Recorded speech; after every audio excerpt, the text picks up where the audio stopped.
Jadi kalau mereka merasa dengan salinan DTU dilegalkan, diabsahkan tanah ulayatnya, penguasaannya cukup DTU. Memang di awal-awal banyak masyarakat yang belum memiliki pemahaman yang utuh kaitannya dengan apa dan bagaimana proses pemetaan ini. Jadi masih trauma mereka, makanya ini mau apa lagi? Nanti tanah kami juga diambil.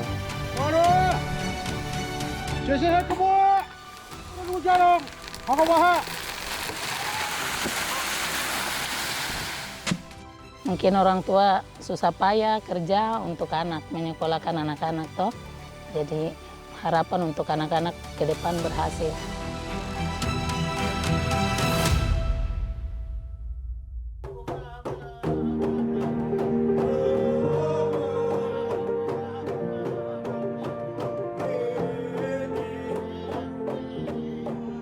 Papua, permata di timur Nusantara.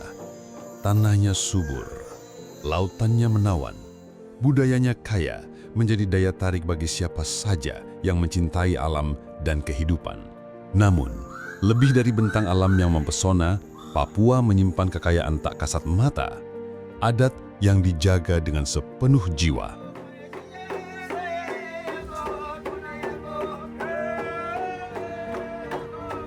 Bagi masyarakat adat Papua, tanah bukan sekedar pijakan. Ia adalah warisan leluhur, ruang hidup, dan identitas yang tak tergantikan.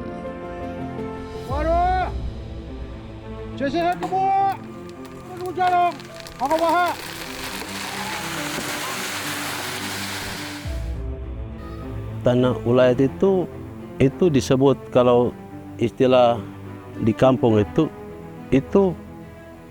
tanah pribadi suku itu 5 orang struktur adat ini 5 orang itu yaitu Terang, Digino, Tegai, Bemei, Serom. Itu 5 perangkat adat yang memang tidak bisa dirubah. Di Kampung Kesatuan Adat Sawoi, tanah bukan milik perorangan, melainkan milik bersama masyarakat. Marga Sawoi terbentuk dari marga-marga besar. Mereka menyepakati batas wilayah dengan cara tradisional, menggunakan tanda alam seperti pohon, sungai, atau tanah yang telah dinamai oleh leluhur. Batas-batas itu hidup dalam ingatan, tidak dilukis di atas peta. Seiring waktu, melalui ikatan perkawinan dan saling percaya, tumbuh pula hak pengelolaan yang lentur antar marga, tanpa menghilangkan nilai adat.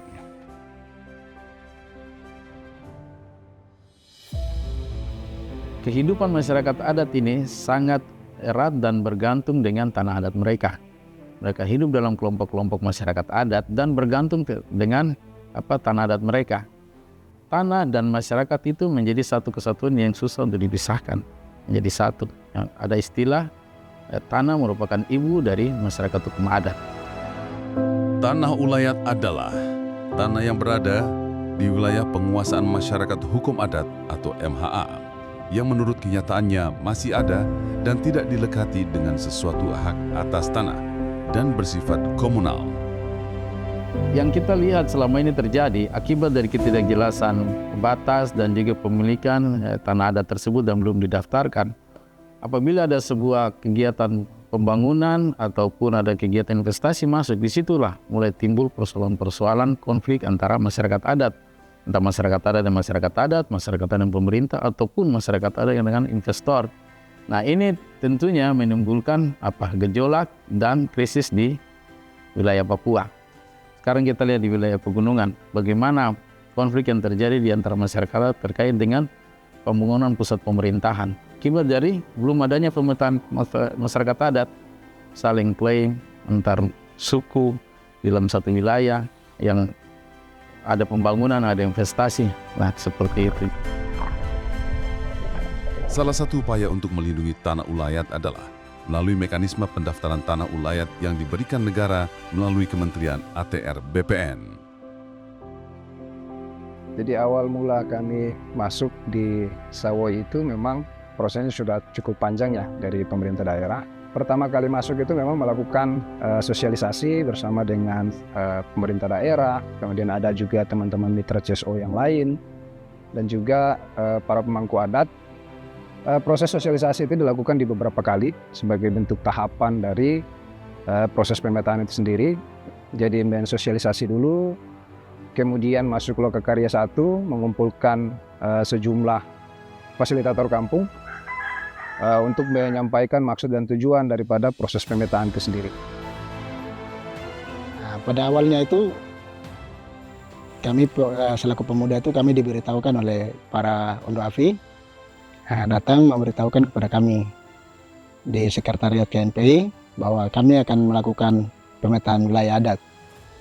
Nah, pada saat itu kami juga karena belum sempat mengetahui informasi, di mana pada saat itu dari GTMA juga pernah menyurati bahwa akan melakukan pemetaan. Di mana pada saat itu pada awalnya itu memang terjadi gejolak karena sebagian masyarakat itu belum memahami tentang pemetaan. Mereka berpandangan bahwa bagaimana nanti kalau ketika pemerintah mengintervensi hak wilayah tanah adat kami, bagaimana nasib generasi kami ke depan.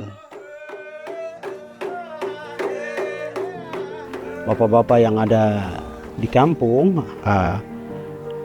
artinya mereka rasa karena mereka belum tahu tujuannya seperti apa.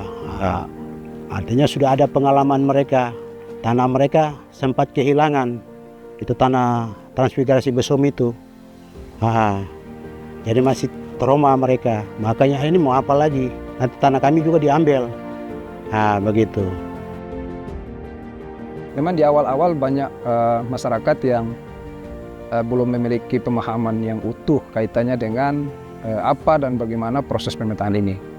Karena banyak kasus misalnya banyak juga perusahaan-perusahaan yang mulai masuk, ada juga industri dan segala macam. Jadi masyarakat itu memiliki banyak pertanyaan yang perlu kita jawab.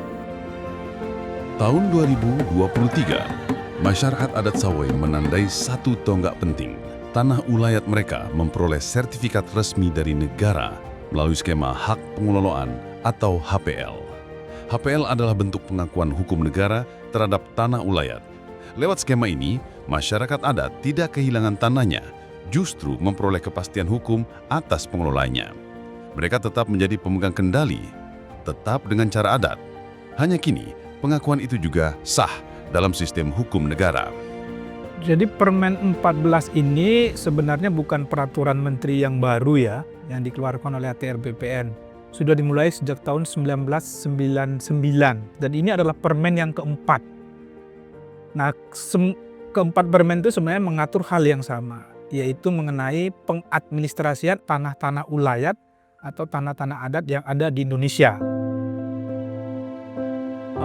Yang harapannya outputnya ya pemerintah, kalangan swasta maupun publik mengetahui di mana saja keberadaan tanah-tanah ulayat itu, dan bagi pemerintah sendiri informasi mengenai keberadaan tanah ulayat itu akan dipertimbangkan dalam pemberian hak atas tanah. Jadi dengan keberadaan tanah ulayat itu harapannya pemerintah tidak lagi serampangan dan sembarangan menerbitkan hak atas tanah yang ternyata adanya di tanah ulayat atau tanah adat.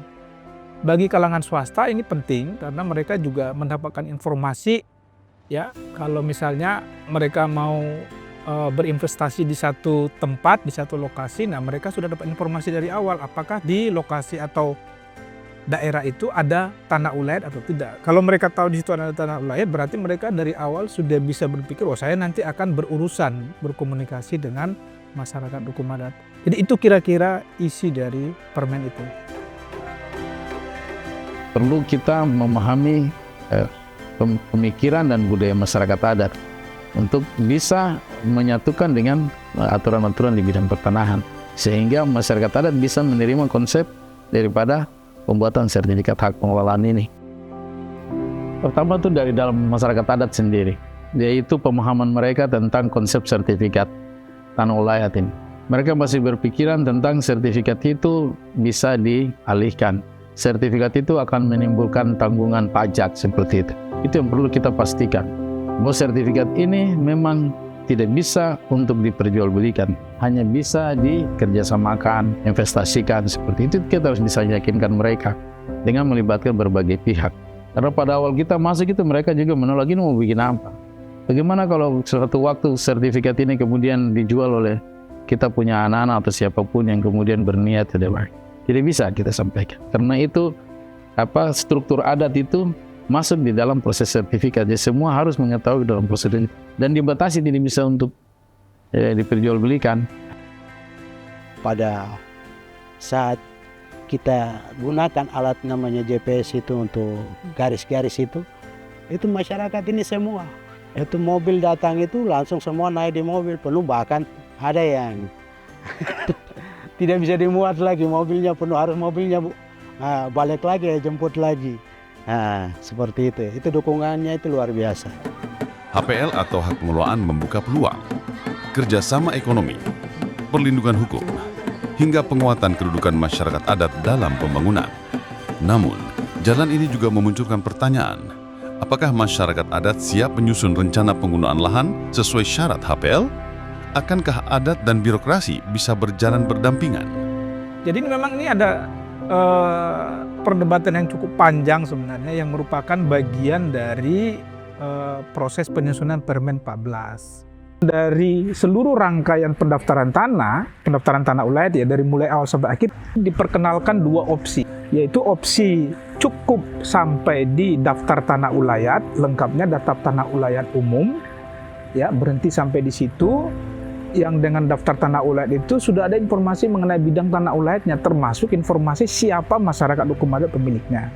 Di situ tidak keluar sertifikat sebagai tanda bukti hak. Yang dikeluarkan adalah salinan DTU menurut Permen 14.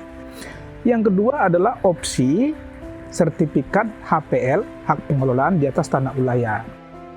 Salah satu faktor yang menyebabkan kenapa pilihannya sertifikat HPL, supaya pendaftaran tanah ulayat itu berakhir dengan sertifikat. Mengapa sertifikat? Supaya orang luar nanti yang berminat bermitra dengan masyarakat hukum adat yang lokasi kegiatannya itu di tanah ulayat, mereka punya kepastian. Kenapa HPL yang dipilih? Karena HPL itu hak pengelolaan dianggap satu jenis hak yang itu bisa mencakup kewenangan adat. Karena HPL itu sebenarnya hak menguasai negara, yang pemilik HPL-nya itu seperti memiliki kewenangan seperti negara. Negara memberikan ruang dan juga memberikan proteksi dan juga turut serta dalam program-program perlindungan dan proteksi kehidupan masyarakat adat seperti apa yang tertulis di dalam Undang-Undang Otonomi Khusus, perlindungan, pemberdayaan, proteksi terhadap masyarakat adat. Dengan pemetaan dan pensertifikatan tanah ulayat ini bisa jelas batas-batas masyarakat adat, bisa jelas ruang-ruang mereka, bisa jelas itu di mana tempat-tempat yang mereka bisa usaha untuk hidup, sehingga memperkecil atau mengurangi dampak konflik ataupun dampak-dampak sosial yang timbul di kemudian hari akibat dari ketidakjelasan batas-batas tanah adat. Jadi kalau mereka merasa dengan salinan DTU, mereka merasa dilegalkan, diabsahkan tanah ulayatnya, penguasaannya, cukup DTU. Tapi kalau mereka merasa salinan DTU kan bukan tanda bukti hak yang kuat, bukan bukti kepemilikan yang kuat. Terus nanti kalau saya mau bekerja sama dengan pihak ketiga, terus pihak ketiganya menanyakan tanda bukti haknya, kalau saya tunjukkan salinan DTU dengan satu sertifikat, ini bagi masyarakat yang dari awal sudah memikirkan bahwa itu nanti dikerjasamakan ya dengan pihak ketiga. Nah itu mungkin bisa jadi pertimbangan dia kemungkinan akan memilih sertifikat HPL. Argumentasi lainnya karena untuk HPL itu tidak dikenal jangka waktu. Ya tidak seperti hak guna usaha, hak guna bangunan yang berjangka waktu. Jadi sisi positif yang dilihat oleh ATR BPN kalau nanti masyarakat hukum adat mendapatkan HPL dengan sertifikatnya, maka masyarakat hukum adat tidak perlu khawatir. Nanti ini setelah 20-30 tahun dilanjutkan atau tidak oleh pemerintah ini. Nah, itu argumentasi lain. Ya memang harapan masyarakat itu kan sangat tinggi, ya, ekspektasi mereka bahwa setelah ada sertifikat tentunya akan ada investasi, akan ada perubahan. Nah ini kan tentunya menjadi tanggung jawab dari banyak pihak. Kami di Kementerian Agraria kan bisa mendorong lewat program-program lintas sektor. Nah situasi seperti ini yang kami harapkan itu perlu kolaborasi antara kementerian dan departemen. Kalau sebuah wilayah yang sudah diberikan penetapan wilayah dan didaftarkan sebagai tanah ulayat, sebaiknya itu didorong untuk bisa berkembang. Sehingga masyarakat mendapat manfaat, bukan saja mereka punya tanah dilindungi, tetapi tanah mereka bisa bermanfaat dan menjadi jaminan untuk kehidupan mereka. Tapi bagaimana pengakuan itu bisa berguna untuk pengembangan ekonomi kehidupan masyarakat adat, itu yang lebih penting setelah pasca kita melindungi mereka. Sertifikasi tanah ulayat itu adalah merupakan kegiatan prioritas untuk masyarakat adat di Papua, dan itu harus menjadi prioritas kegiatan untuk pendaftaran tanah di Papua.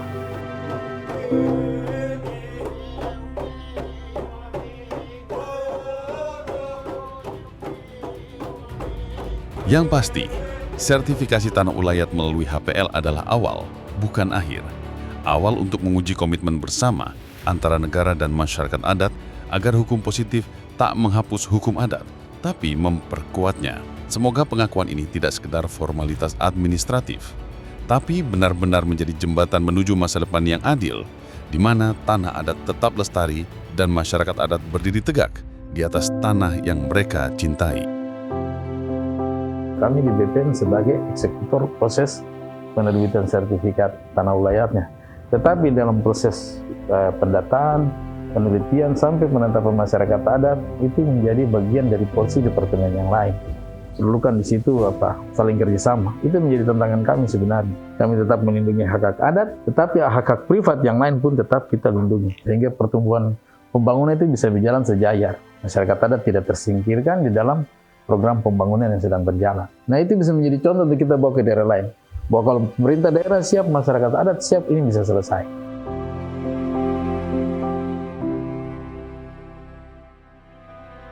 Ya, harapan saya ke depan pemerintah bisa bantu kami untuk mengembangkan penanaman sagu, bibit sagu. Mungkin seperti ini sudah kita kerja manual. Mungkin pemerintah lihat ke depan kita butuh alat-alat yang lebih membantu kita. Mungkin orang tua susah payah kerja untuk anak, menyekolahkan anak-anak toh. Jadi harapan untuk anak-anak ke depan berhasil. Walaupun dengan hasil ekonomi yang sederhana cukup.